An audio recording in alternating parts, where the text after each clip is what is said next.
Gracias por continuar con nosotros a través de Rumba 98.5, Yerlin Guzmán y este servidor Hansel García.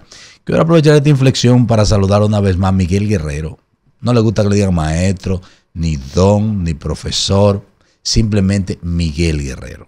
El abrazo para Miguel Guerrero. Gracias por su distinción para con nosotros. Él viene a hacer hora y en el caso mío, yo no sé si él me motiva o me intimida.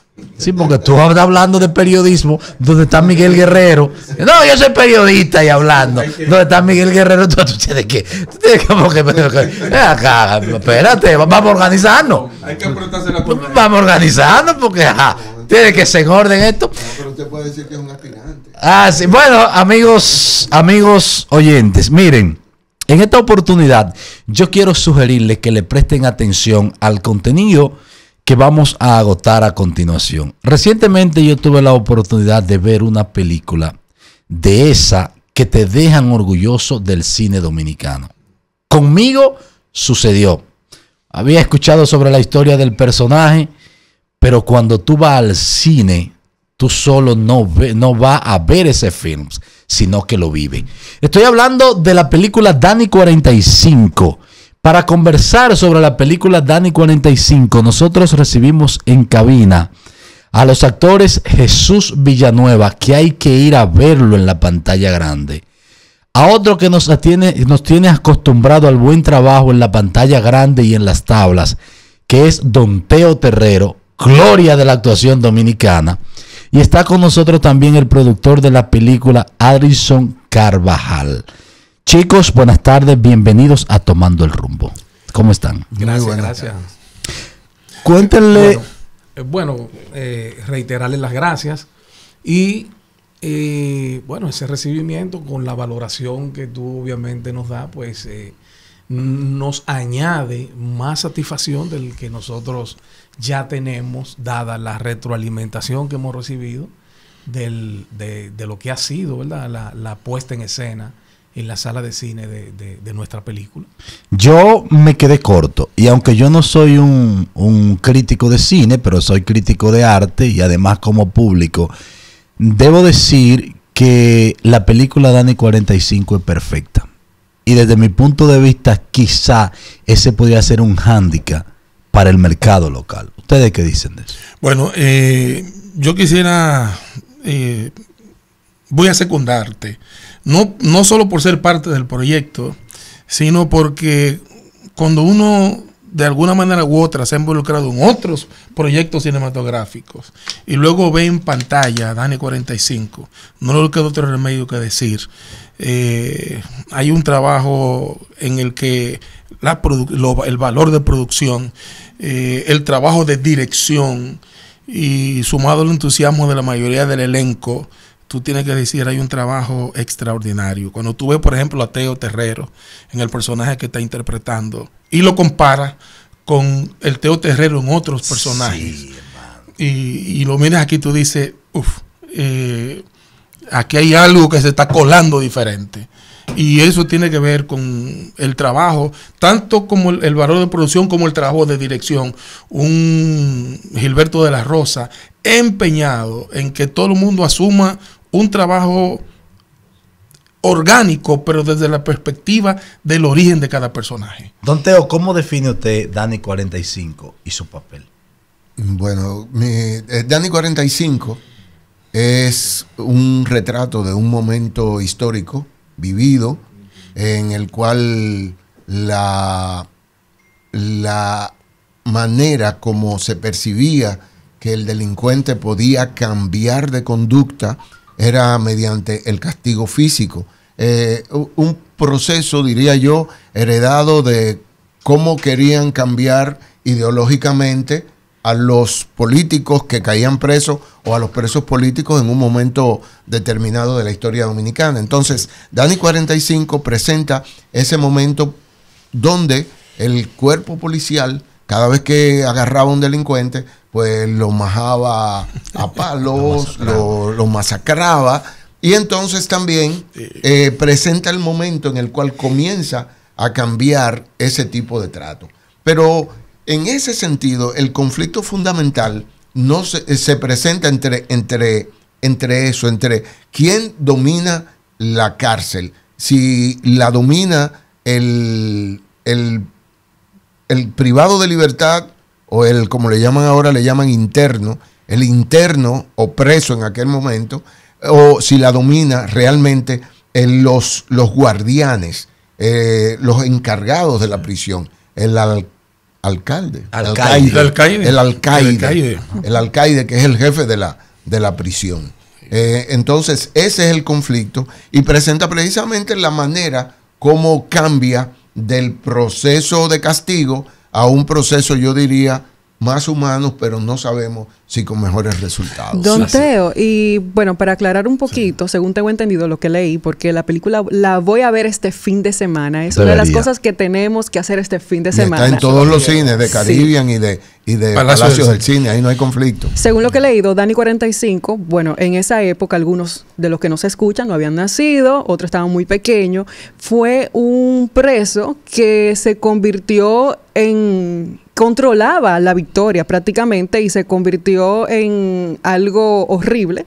Entonces fue asesinado en 1995 y su nombre sonaba muchísimo en toda la prensa. Claro. Fue un hecho como que marcó a la sociedad en esa época y ustedes ahora con esta película lo vuelven a rescatar ese momento y como ya usted decía, lo que se vive dentro de las cárceles que muchísimas veces nosotros no nos damos cuenta y una parte que debería de interesarle a toda la sociedad es que cómo esos presos se pueden reintegrar, pero ¿de verdad se le está dando una buena educación para que esas personas puedan volver a la sociedad? En este momento me pregunta, yo entiendo que ha cambiado mucho todo el sistema carcelario.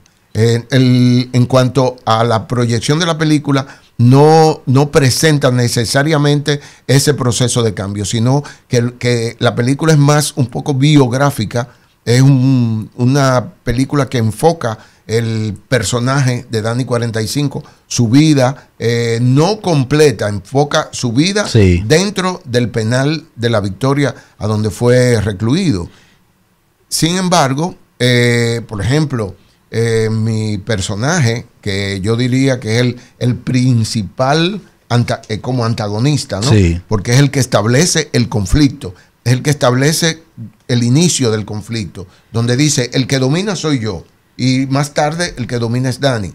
Bueno, pues sí, Dani se convirtió en un control, pero un control que era terrorífico para los propios presos. Sí. Y además de eso, para algunos de los policías. Y además de eso, era un corruptor de los policías de ese momento. Por eso digo que la película presenta ese momento histórico en el cual hay esa lucha entre quién es que domina, porque claramente todos imaginamos, no podemos afirmarlo rotundamente, el que controla una cárcel, normalmente sale el coronel, el mayor, los policías que controlan una cárcel, normalmente salen de ahí enriquecidos. Claro. De manera. Sí, claro. Y todo es en base a al chantaje o la extorsión de los presos y los visitantes. Claro, el sistema de corrupción que se presenta en Dani 45 y que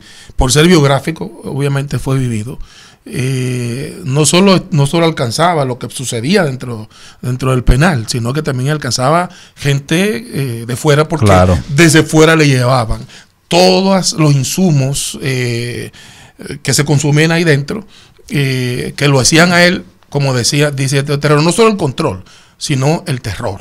Addison, así es. ¿Cómo se construyó esta historia? ¿Qué tan fiel es a la realidad? ¿Hubo asesoría de gente que estuvo ahí? ¿Recurrieron a bibliotecas? ¿Cómo lo lograron? ¿A hemerotecas en este caso?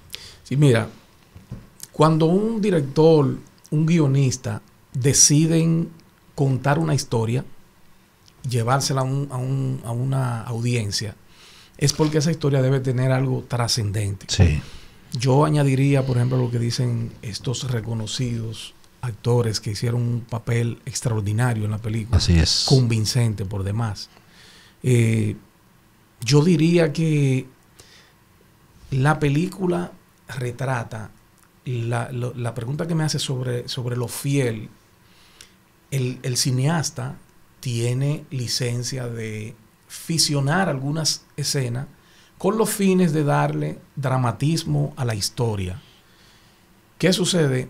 ¿Dónde está lo extraordinario de esta historia? Y el que oye el título de la película pensaría que nosotros estaríamos haciendo una apología del personaje. No es el caso, ya tú viste la película. Sí. Y me sorprende, y valga la redundancia, porque cuando tú te sientas en un escenario y sales sorprendido y no decepcionado, entonces realmente la historia te está calando. Sí, entonces, mira qué pasa. Un motín es como sinónimo de una huelga. Y regularmente una huelga o un motín se le hace a las autoridades. ¿Por qué razones? Bueno, pidiendo reivindicaciones, que se le están violando sus derechos. Es lo que realmente sucede. Lo que sucedió en el 95 fue algo extraordinario que no creo que haya precedente, o por lo menos no lo conozco. Y eso fue lo que nosotros investigamos. O sea, se dio todo lo contrario. Las autoridades en componenda con los presos le hacen un motín a un preso. O sea, eso es algo que no hay un precedente. Ya para salir de Dani 45. Para salir de él. O sea, Sí. es lo que, para que tú veas cómo bueno, decía Teo que nosotros presentamos esa parte quizás para que la gente entienda por qué ese personaje fue tan violento. Claro. Digamos que la manera en que fue abusado, porque las autoridades, sus metodologías no eran las más correctas, por así decirlo. Fueron muy fuertes con esos presos, sin querer justificar que eso, pero pudiera ser que eso lo insensibilice. Pero hay algo... Antes de que tú hagas, porque quisiera anotar ahí, que la fidelidad a la historia es realmente con mucha exactitud. Okay. Se hizo una gran investigación, personas que ya habían escrito libros biográficos acerca de la situación, y también entrevistas directas a involucrados que están vivos, ¿no? Y uno mismo como actor que va a encarnar algún personaje, por lo general trata de indagar en cuanto a las a la realidad, características y realidad de cada personaje para poderlo interpretar de una manera adecuada. Así. De modo que lo que tú ves ahí es fiel, aunque obviamente no se está contando todo. Por último, compañeros, porque tenemos otros contenidos, yo particularmente me fui con dos mensajes. Primero, cuando al preso se le maltrataba y el alcaide actuaba de mano dura, la cárcel estaba en control. Pero entonces cuando el alcaide, el otro flexibilizó por el tema de los derechos humanos, sí, la cárcel se convirtió en un desastre. Entonces ahí de repente, sí, entonces ahí uno de verdad, tú como espectador te plantea, niño, pero ¿qué es mejor para poder tener esto en orden? Además también, cómo ustedes logran exteriorizar la podredumbre que es la cárcel del viejo modelo. De verdad, para mí eso es fundamental.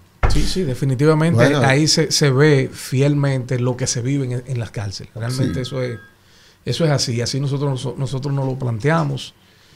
Y no, o sea, ya en esta parte nosotros lo que sí queremos es hacerle llegar a la audiencia, al público, que nosotros estamos todavía en nuestra segunda semana en los cines.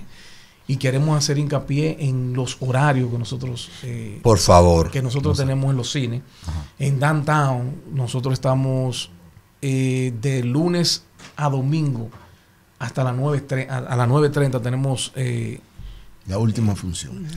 Sí, ahora en esta etapa tenemos, en esta semana tenemos esa sola sala, 9:30. Okay. Pero ya en los otros cines como Megacentro, como Cinema Centro, estamos a partir de las 6:30 de la tarde. Okay. Para que el público sepa que si quiere ir a esos lugares a ver a Dani, tiene que hacerlo temprano. ¿Y dónde tenemos más información? ¿En las redes? ¿Hay una claro, cuenta, algo así? Sí, bueno, en la página de Caribbean, en la cartelera, en Palacio también, en sus redes está esa información. Nosotros también en la cuenta de Dani 45 y de Manaya Films, que es la productora. pues también tenemos informaciones referentes a ese tipo de... Ok, bueno, muchísimas gracias, Anderson. Gracias a ustedes. Que siempre han tomado el control. Es un honor, es un honor tenerle, de verdad que sí. No mencionaste esa parte, tú tenías ahí la prensa junto a personalidades de los derechos humanos, siempre tratando de que se flexibilizara el trato hacia los internos. Y fueron a ver la película, hay que decirle a eso, que vayan a... Juan María tiene que ir a ver la película y los otros los derechos humanos. No, bueno, claro que sí. Anderson Carvajal, Jesús Villanueva y el gran Teo Terrero han estado con nosotros hablando de Dani 45. Gracias, señores. No, gracias a un ustedes. honor. Gracias por la oportunidad. Chévere. ¿Qué hacer este fin de semana además de ir a ver a Dani 45? Yerlin Guzmán les cuenta. No sé si ustedes han visto, como me pasó en las redes sociales, que había muchas imágenes de tacos, margarita, tequila, y eso es porque hoy, 5 de mayo, en México se conmemora la victoria en la batalla de Puebla de 1862 frente a Francia. Y algunos países como Estados Unidos y ahora República Dominicana se están uniendo a esta celebración, pero obviamente con un fin capitalista. Entonces, en diferentes bares, restaurantes, hay muchísimas actividades, música mexicana y también ofertas, tacos, tequila. Okay. Para pasar un buen momento ahí. Y a las personas que le encanta el rock, tenemos guayaba, rock y reggae. Eso es en Hard Rock Café. Guayaba, rock y reggae. Pero pero antes cuéntame de eso, de esa mezcla.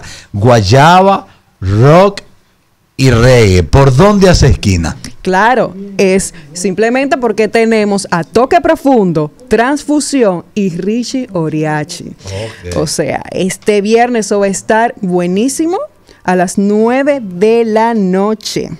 Vamos para allá. Ahora, si te gusta el humor, Hansel, pero tranquilo, este es en la fiesta del Hotel Jaragua. La humorista e influencer dominicana radicada en España, Yamilet González, regresa a República Dominicana con su nuevo espectáculo, el Show de las González. Eso es mañana en el teatro La Fiesta del Hotel Jaragua. Ella trae como 10 personajes. Sí, muy dura la González, muy dura. ¿Tú la has visto? Sí, claro que sí, la sigo en redes. De hecho, la entrevisté el día pasado. La González es toda una sensación, una celebridad, tiene unos personajes maravillosos ahí. Oh, qué bien. Claro. Bueno, y este 5 de mayo, una persona que le he visto bastante en redes, creo que también visita mucho Radio Cadena Comercial, y es Laura Nanita, que vuelve con su 4ª función de su primer show de stand-up comedy en solitario. Eso es de la gente. Eso es de la gente, así que usted se olvida de eso. Eso es de la gente. No, pero no es eso es de la gente, eso es de la gente. Es así, eso es de la gente. Eso es en el Comedy Club, hoy a las 9:30 de la noche. Ok, ¿qué más tenemos? Bueno, hoy y mañana inicia el Festival Nacional de Ballet a las 8:30 en la sala Carlos Piantini del Teatro Nacional. Bueno, con la participación del Ballet Concierto Dominicano, estrellas internacionales invitadas y el Ballet Nacional Dominicano, 8:30 de la noche. Y también la Fiesta del Chivo en la Sala Ravelo, 8:30 y 6:30 el domingo. En esta se narra los últimos días del dictador Rafael Leónidas Trujillo en el país. El autor construyó el personaje de Urania Cabral, una exitosa abogada que abandonó el país de forma misteriosa siendo una niña. 3 décadas después regresa para visitar a su padre moribundo, el señor Agustín Cerebrito Cabral, un antiguo alto cargo del régimen que cayó en desgracia. Durante ese viaje se desvelará el secreto que la protagonista ha guardado celosamente desde su huida. La Fiesta del Chivo en la Sala Ravelo del Teatro Nacional, 8:30 y 6:30 el domingo. Qué interesante. Gracias, Yerlin, por esa actualización del fin de semana. Nos vamos con una noticia que a mí como que medio me entristeció. Ustedes recordarán que en los merengues de Villalona, por lo regular, esa frase de ¿suena Martín? Bueno, Martín Villalona es un hermano de Fernando Villalona que ha tocado con él toda la vida, toca el trombón y ahora están en pleito en los tribunales.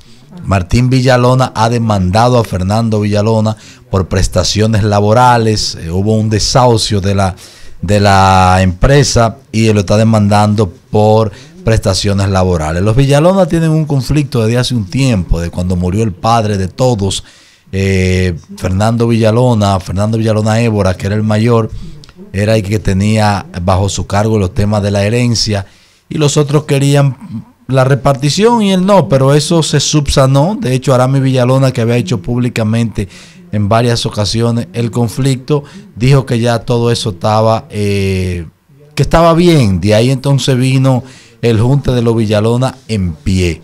Pero parece, o evidentemente, el conflicto entre Fernando Villalona y su hermano Martín Villalona no se ha subsanado. Nos vamos, regresamos el lunes, Dios mediante, con otra entrega de Tomando el Rumbo.